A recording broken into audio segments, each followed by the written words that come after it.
የብሔራዊ ምርጫ ቦርድ ለመጀመሪያ ጊዜ ይፋ ባደረገው የምርጫ ውጤት ብልጽግና ፓርቲ በከፍተኛ ድምጽ ማሸነፉን አሳውቋል። ለፌዴራሉ የሕዝብ ተወካዮች ምክር ቤት ወንበር ከታወቀው የ12 ወንበሮች ውጤት 11ዱን ብልጽግና ፓርቲ አሸንፏል። አንዱን ወንበር የአማራ ብሔራዊ ንቅናቄው ጣሂር መሐመድ ብልጽግና ፓርቲ ባልተወዳደረበት አሸንፏል። ጤና ይስጥልን ኢትዮ ፍሮንቶች ነን። አብራችሁን ስትሆኑ ይህንንና ሌሎች መረጃዎችን እናደርሳችኋለን። እስከዛው ቻናላችንን ሰብስክራይብ፣ ላይክ እና ሼር እያደረጋችሁ አብራችሁ ቆዩም።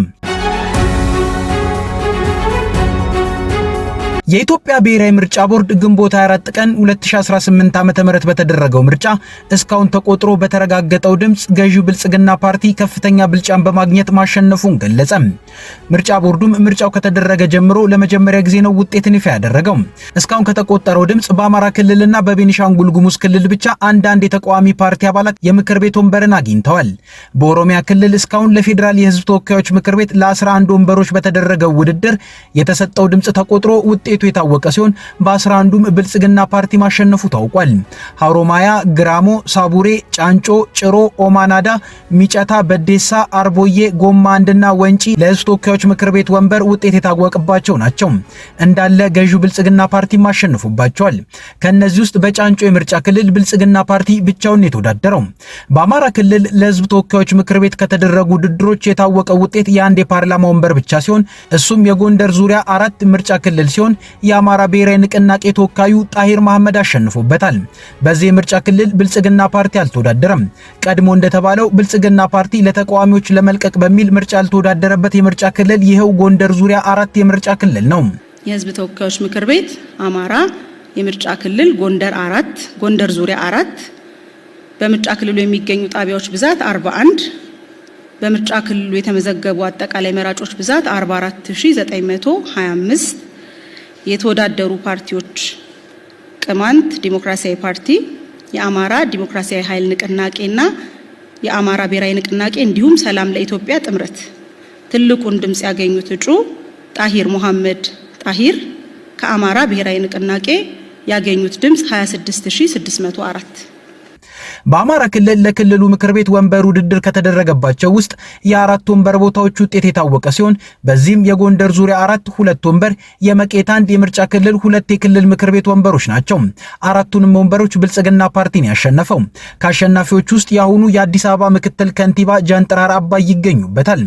በኦሮሚያ ክልል ለክልሉ ምክር ቤት ማለትም ለጨፌው ወንበር ከተደረገው ውድድር የ4ቱ ወንበር ውጤት የታወቀ ሲሆን 24ቱንም ብልጽግና ፓርቲ አሸንፏል። በቤኒሻንጉል ጉሙዝ ክልል ደግሞ ለክልሉ ምክር ቤት ከተደረገው ውድድር ውስጥ የ9 ወንበሮች ውጤት የታወቀ ሲሆን 8ቱን ብልጽግና ፓርቲ ሲያሸንፍ አንዱን ወንበር ደግሞ የቤኒሻንጉል ነፃ አውጪ ግንባር አሸንፏል። በጋምቤላ ክልል ለክልሉ ምክር ቤት ከተደረገው ውድድር የ9 ወንበሮች ውጤት የታወቀ ሲሆን 9ኙንም ወንበሮች ብልጽግና ፓርቲ አሸንፏል። በጥቅሉ እስካሁን ለሕዝብ ተወካዮች ምክር ቤት ወንበር የታወቀው የ12 ወንበሮች ሲሆን ከነዚህ ውስጥ 11ዱን ብልጽግና ፓርቲ አንዱን ደግሞ አብን አሸንፏል። በአማካይ 91 በመቶውን ብልጽግና ፓርቲ አሸንፏል ማለት ነው። ቀሪ ውጤቶችም በቀጣይ ይገለጻሉ ተብሏል። ከሳምንት በፊት በአርሲ በኢትዮጵያ ኦርቶዶክስ ተዋሕዶ ቤተክርስቲያን እምነት ተከታዮች ላይ የተፈጸመውን ግድያ ተከትሎ በሚያስገርም ሁኔታ በርካታ የቤተክርስቲያኒቱ ሊቃውንት እየታሰሩ መሆኑ ታወቀ። አብዛኛዎቹ የታሰሩትም ግድያውን በማውገዝ በማህበራዊ ሚዲያ ገጻቸው ላይ መጻፋቸውን ተከትሎ መሆኑን ለመረዳት ይችላል። ከታሳሪዎች ውስጥ ቀሲስ መዝገቡ ካሳ የተባሉ ታዋቂ የስነ መለኮት መምህርና ጸሐፊ ይገኙበታል። ቀሲስ መዝገቡ ካሳ ሜክሲኮ በሚገኘው የፌዴራል ፖሊስ እስር ቤት ውስጥ እንደሚገኙም ተሰምቷል።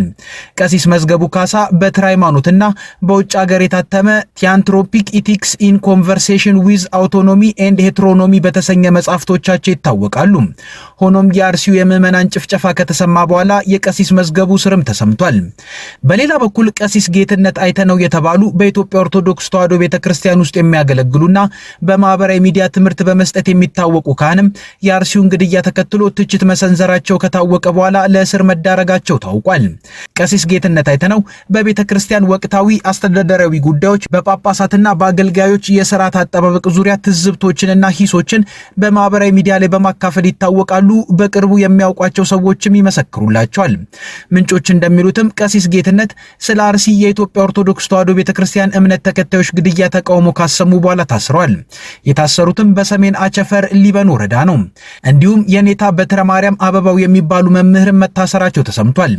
እኚህ መምህር የታሰሩት የአርሲውን ግድያ ተቃውመው ድምፅ አሰምተዋል በሚል እንደሆነም የቅርብ ምንጮች ገልጸዋል። የኔታ በትረ ማርያም አበባው የተለያዩ መጽሐፍትን በማዘጋጀት የሚታወቁ ሲሆን ኦርቶዶክሳዊ ተዋስኦ ቅጽ 1 እና 2፣ ነገረ ማርያም በሊቃውንትና መሰረታዊ የግዕዝ ቋንቋ መማሪያ የሚሉ መጽሐፍትን ማዘጋጀታቸው ይታወቃል። የኔታ በትረ ማርያም አበባው የታሰሩትም በጎንደር ከተማ መሆኑ ታውቋል። የአርሲውን ግድያ ተከትሎ በቂ በወንጀሉ የተሳተፉ አካላትን በቁጥጥር ስር የመዋል ስራ ባልተሰራበት ሁኔታ እኚህ የሃይማኖት መምህራን መታሰራቸው በእጅጉ አስገራሚ ነው። መንግስት በአርሲ የተፈጸመውን ግድያ ተከትሎ ግድያውን ሃይማኖት ተኮር አይደለም ለማለትና የግድያው ዓላማ 7ኛው ሀገራዊ ምርጫን ለማደናቀፍ መሆኑን ለማሳመን የተለያዩ መረጃዎችን እያሰራጨ ይገኛል። ነገር ግን አርሲ ውስጥ ከዚህ ቀደምም ተመሳሳይ ግድያዎች በመፈጸማቸው የአሁኑን ድርጊት ከምርጫው ጋር በፍጹም አይገናኝም የሚሉ ተከራካሪዎች አሉ። በሌላ በኩል በመንግስት ተቋማት መካከል በተፈጸመው ወንጀል መረጃ ላይ ራሱ የቁጥር መጣረሶች አሉ። የሰላም ሚኒስቴርና የሰብአዊ መብቶች ኮሚሽን በአርሲው ድርጊት የሞቱ ሰዎችን አስመልክቶ ያወጧቸው ቁጥሮች የተለያዩ ናቸው። የሆነ ሆኖ መንግስት የወንጀሉ ፈጻሚዎች ላይ የወሰዳቸውን እርምጃዎችን በበቂ ሁኔታ ባላብራራበት ሁኔታ ግድያውን ተቃውመዋል የተባሉ ሰዎችን ወደ ማሰር መግባቱም አስገራሚ ነው።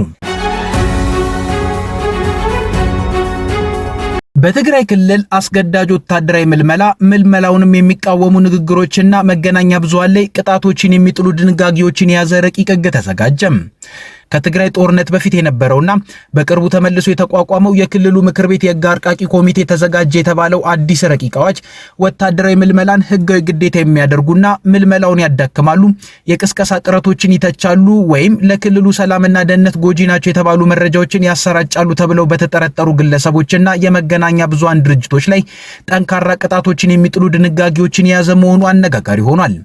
የክተት ወይም ምልመላና የጦርነት ጊዜ አስተዳደርን ሕጋዊ ማዕቀፍ ለማስያዝ የቀረበው ይህ ረቂቅ ሕግ በምልመላ ወቅት በሲቪሉ በነጻ ተቋማትና በመገናኛ ብዙሃን እንቅስቃሴዎች ላይ ለባለስልጣናት ሰፊ ስልጣን የሚሰጡ ተከታታይ ድንጋጌዎችን አካቷል። የረቂቁ ዋነኛ ማዕከል ለክተት የተጠሩ ዜጎች የምልመላ ትዕዛዞችን ማክበር እንዳለባቸው የሚደነግገው ግዴታ ነው።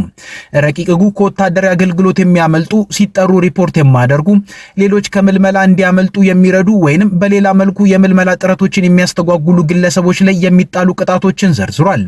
አዲሱ ረቂቅ ድንጋጌ እንደሚያስረዳው የጦር ኃይሉን ወይም የምልመላ መዋቅሩን አባላት የሚያዳክሙ፣ የሚያስፈራሩ ወይንም ሆነ ብለው የተሳሳተ መረጃን የሚሰጡ ወይም አገልግሎታቸውን እንዲተዉ ወይም መሳሪያውን እንዲያስረክቡ የሚያበረታቱ ግለሰቦች እንደ ጥፋቱ ክብደት እስከ 25 ዓመት በሚደርስ ጽኑ እስራት ሊቀጡ ይችላሉ። ረቂቁ ተጠያቂነትን ከግለሰቦች ባለፈ ወደ መገናኛ ብዙሃን ድርጅቶችም ያሰፋል። እነዚህ ድርጊቶች በጋዜጦች፣ በራዲዮ ጣቢያዎች፣ በቴሌቪዥን ስርጭቶች፣ በኦንላይን ድረገጾች፣ በማህበራዊ ሚዲያ ወይም በሌሎች የመገናኛ ዘዴዎች ከተፈጸሙ የሚዲያ ተቋማቱ ራሳቸው የገንዘብ ቅጣት ሊጣልባቸው እንዲሁም የሥራ ፈቃዳቸው ሊታገድ ወይም ሊሰረዝ እንደሚችል ይደነግጋል። ሌላኛው አንቀጽ ደግሞ ባለስልጣናት ስለ ወታደራዊ ዘመቻዎች፣ ስለ ጉዳት ሰለባዎች፣ ስለ ደህንነት ስጋቶች ወይም ስለ ጦርነት ጊዜ ክስተቶች የተሳሳቱ ወይም አሳሳች ናቸው ብለው የፈረጇቸውን መረጃዎች ማተም ወይም ማሰራጨትን በወንጀል ፈርጇል። ይሁንና ተቺዎች እንደሚሉት የሕጉ አገላለጽ ሰፊ በመሆኑ ጋዜጠኞችንና የሚዲያ ድርጅቶችን ከምልመላ፣ ከጦር ሜዳ ውሎች ወይም ከህዝብ ቅሬታዎች ጋር በተያያዙ ጉዳዮች ላይ በመዘገባቸው ለክስ ሊያጋልጣቸው ይችላል። በተለይም አወዛጋቢ የሆነ ድንጋጌ ረቂቁ የጠላትን ዓላማ የሚደግፉ የጠላት ፕሮፓጋንዳዎች፣ የሚዲያ ዘመቻዎች ወይም የህዝብ ግንኙነት እንቅስቃሴዎች ሲል የጠራቸውን የሚመለከተው ነው። ይህ ውንጀላ በረቂቅ ሕጉ ውስጥ ከተጠቀሱት እጅግ ከባድ ቅጣቶች ከሚያስከትሉት መካከል ጥቂቶቹን የያዘ ሲሆን ዘለግ ላሉ ዓመታት እስራትና የዕድሜ ልክ እስራትን እንዲሁም በጣም አስከፊ በሆኑ ሁኔታዎች የሞት ቅጣትን ያካትታል። ረቂቁ በተጨማሪ ወታደራዊ ወይም የመንግስት ሚስጥሮችን መግለጥ፣ ከጠላት ኃይሎች ጋር መተባበር፣ በህዝብ መሰረተ ልማቶችን በወንጀል ማደናቀፍ፣ ሳቦታጅ መፈጸምና በምልመላ ወቅት ህገ መንግስታዊ ስልጣንን ወይም የህዝብን ሰላምና ጸጥታ ያዳክማሉ ተብለው የሚታሰቡ ተግባራትን ጨምሮ ጉዳት የሚያስከትሉ እርምጃዎችን ይቀጣል። ሌሎች ድንጋጌዎች ደግሞ ኩብለላ፣ ከሰራዊት መራቅ፣ አለመታዘዝ፣ ስለላ፣ ከምልመላ ሀብቶች ጋር የተያዘ ሙስናና በህጉ መሰረት የሚወጡ የሚወጡ የመንግስት መመሪያዎችን ማደናቀፍ ላይ ቅጣቶችን ይጥላል። ረቂቁ በተጨማሪም የመንግስት ተቋማት፣ የግል ድርጅቶች፣ የንግድ ተቋማት፣ የማህበረሰብ መዋቅሮችንና የሚዲያ ተቋማትን ከምልመላ ጥረቶች ጋር እንዲተባበሩና ባለስልጣናት የሚያወጧቸውን መመሪያዎች እንዲያከብሩም ያስገድዳል።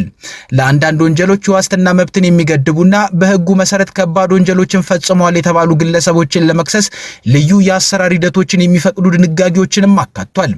ይህ የቀረበው ረቂቅ ህግ ከተለያዩ የትግራይ አካባቢዎች በኃይል የሚፈጸሙ የወታደራዊ ምልመላ ሪፖርቶች መውጣታቸው በቀጠሉበት ወቅት የተዘጋጀ ረቂቅ ህግ ነው። ባለፉት ወራት ከተለያዩ ዞኖች የተገኙ ነዋሪዎች ለአዲስ ስታንዳርድ እንደገለጹት ወጣቶች እየተያዙ እየታሰሩ ወይም ወታደራዊ መዋቅሮች እንዲቀላቀሉ ጫና እየተደረገባቸው ነው። የተቃዋሚ ፖለቲካ ፓርቲዎች በተመሳሳይ ባለስልጣናትን አስገዳጅ የምልመላ ዘመቻዎችን በማካሄድ የከሰሱ ሲሆን የሰብአዊ መብት ድርጅቶች ደግሞ እንዲህ ያሉ አሰራሮች መሰረታዊ መብቶችን የመጣስና የህዝብን ብስጭት የማባባስ ስጋት እንዳላቸው አስጠንቅቋል። ሂውማን ራይት ፈርስት ኢትዮጵያ የተባለ ድርጅት በቅርቡ ባወጣው ሪፖርት በበርካታ የክልሉ አካባቢዎች በኃይል የተፈጸሙ ወታደራዊ ምልመላዎችን ሰነድ አድርጓል። ድርጅቱ ተማሪዎችና ወጣቶችን ጨምሮ ግለሰቦች በወታደራዊ እንቅስቃሴዎች ላይ እንዲሳተፉ ለማስገደድ ጫና፣ እስራትና ሌሎች አስገዳጅ እርምጃዎች እንደተወሰዱባቸው ገልጿል። ድርጅቱ የሰብአዊ መብት መስፈርቶች እንዲከበሩ የጠየቀ ሲሆን ባለስልጣናት የምልመላ አሰራሮችን በፈቃደኝነት ላይ የተመሰረቱ ህጋዊ መሆናቸውን እንዲያረጋግጡ አሳስቧል። ይህን ሁኔታ መሰረት በማድረግ የሚዲያ ታዛቢዎችና የህግ ተንታኞች ረቂቅ ህጉ ስለ ምልመላ አሰራሮች በሚደረገው የህዝብ ውይይት ላይ ከፍተኛ ተጽዕኖ ሊያሳድር እንደሚችል ይናገራሉ። ወታደራዊ አገልግሎትን የሚያዳክሙ ንግግሮችን በወንጀል የሚፈርጁ ድንጋጌዎች ከቅስቀሳ ጥረቶች ጋር በተያያዘ ጎጂ ናቸው የተባሉ ዘገባዎች ላይ ከተጣሉ ገደቦች ጋር ተዳምረው በኃይል ስለመመልመል ወይም ስለሚነሱ የህዝብ ተቃውሞች በሚዘግቡ ጋዜጠኞች ላይ አለመተማመንን ሊፈጥሩ እንደሚችሉ አስጠንቅቀዋል። የረቂቁ ደጋፊዎች ግን በትግራይ ላይ የተጋረጡት ያልተለመዱ የደህንነት ተግዳሮቶች ማህበረሰቡን ለጋራ መከላከል ለማደራጀትና ደህንነትን፣ መረጋጋትን ሊያናጉ የሚችሉ ተግባራትን ለመከላከል የሚያስችል አጠቃላይ የህግ ማዕቀፍ እንደሚያስፈልግ ይከራከራሉ። ረቂቅ ህጉ እስካሁን በይፋ አልተደነገገም። ነገር ግን በደህንነት አስፈላጊነትና በመሰረታዊ ነጻነቶች መካከል ስላለው ሚዛን በሚያሳስባቸው ጋዜጠኞች፣ የህግ ባለሙያዎች፣ የፖለቲካ ተዋንያንና የመብት ተሟጋቾች መካከል ድንጋጌዎቹ አሁኑኑ ክርክር እየቀሰቀሱ ይገኛሉ። ይህ የቀረበው ረቂቅ ብቅ ያለው የፕሪቶሪያ ስምምነት ከተፈረመ ከ3 ዓመታት በኋላና በትግራይ ክልልና በፌዴራል መንግስት መካከል የፖለቲካና የደህንነት ውጥረት በነገሰበት ወቅት ነው። ምንም እንኳን የሰላም ስምምነቱ በፌዴራልና በትግራይ ኃይሎች መካከል የነበረውን የትጥቅ ግጭት ያስቆመ ቢሆንም በትግራይ ውስጥ የፖለቲካ አመራር መካከል ያለው ክፍፍል እየጠነከረ የመጣ ሲሆን ይህንን ተከትሎ ከደህንነት፣ ከአስተዳደርና ከክልሉ የትጥቅ መዋቅሮች የወደፊት ዕጣ ፈንታ ጋር በተያያዘ ስጋቶች እየጨመሩ መጥተዋል። ባለፉት ወራት በኃይል የሚፈጸሙ ወታደራዊ ምልመላ ሪፖርቶች ይፋ ከሆኑ በኋላ ነዋሪዎች፣ ተቃዋሚ ፓርቲዎችና የመብት ተሟጋች ቡድኖች ወጣቶች ወታደራዊ አደረጃጀቶችን እንዲቀላቀሉ መገደዳቸውን በመግለጽ ገለልተኛ ምርመራ እንዲደረግና ስለ ምልመላ አሰራሮች ግልጽነት እንዲሰፍን እየጠየቁ ይገኛሉ። ይህን ዘገባ ከአዲስ ስታንዳርድ ወስደነዋል። ለፌዴራል መንግስት የ2019 በጀት ከ2.3 ትሪሊዮን ብር በላይ ሆኖ ቀረበ። ይህም ካለፈው ዓመት በጀት ከ300 ቢሊዮን ብር በላይ ብልጫ ያለው ነው። የሚኒስትሮች ምክር ቤት ዛሬ ባካሄደው 56ኛው መደበኛ ስብሰባ ላይ ነው በጀቱን በሙሉ ድምጽ በማጽደቅ ወደ ህዝብ ተወካዮች ምክር ቤት የመራው። የሚኒስትሮች ምክር ቤት በበጀቱ ላይ በሰፊው መወያየቱና ግብዓቶችን ማከሉም ተገልጿል።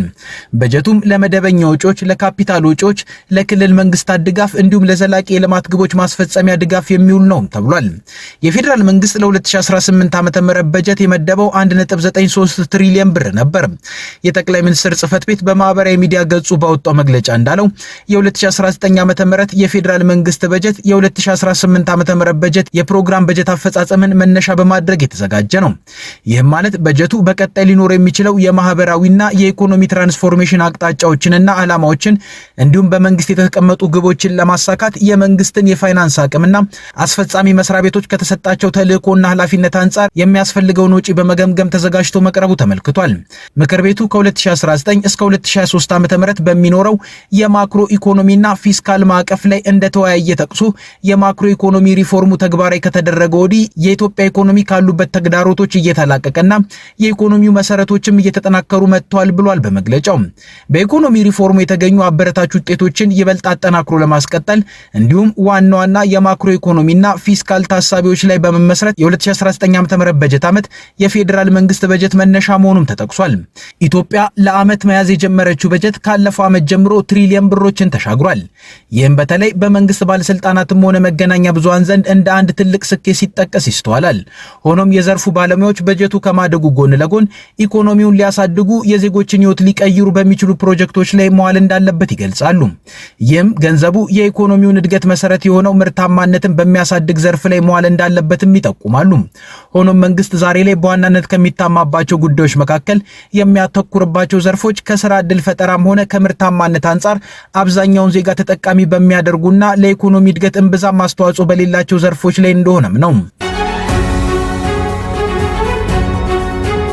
ከኢትዮ ፍሮንት የዛሬ ጉዳዮቻችን እነዚህ ነበሩ። አብራችሁን ስለቆያችሁ እናመሰግናለን። ቻናላችንን ሰብስክራይብ አድርጉልን። መልካም ጊዜ